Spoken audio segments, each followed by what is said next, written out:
এবার আমি ট্যুরে ঘুরতে যাচ্ছি সুন্দরবন। সুন্দরবনের সবকিছুই আপনাদেরকে দেখানোর চেষ্টা করব। সুন্দরবনের বন জঙ্গলে ঘোরাঘুরি করতেছিলাম, হঠাৎ দেখি বন্য হাতি দৌড়ে আসছে আমার দিকে। দৌড়াতে দৌড়াতে পিছনে তাকিয়ে দেখি রয়্যাল বেঙ্গল টাইগার হুঙ্কার দিয়ে দৌড়ে আসছে আমার দিকে। তারপর আমি দু হাঁটু গেড়ে মাটিতে বসে বললাম, আমাকে খেও না, আমি তোমাদের ক্ষতি করব না। তারপর মহান আল্লাহ তাআলার নামটি স্মরণ করলাম, আমার শরীরে শক্তি আসলো, একটি দৌড়ান দিলাম, তারা জঙ্গলে পালিয়ে গেল।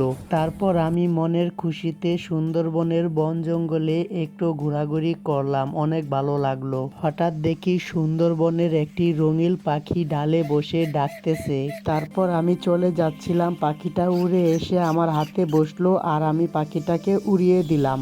তারপর আমি রওনা দিলাম কক্সবাজারের উদ্দেশ্যে। আপনাদেরকে কক্সবাজারটাও ঘুরে দেখানোর চেষ্টা করব, আমাদের সাথেই থাকবেন।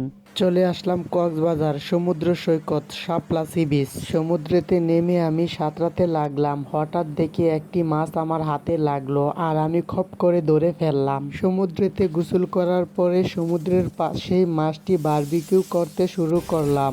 সমুদ্রের পাশেই মনোরম পরিবেশে মাছটির স্বাদ উপভোগ করলাম।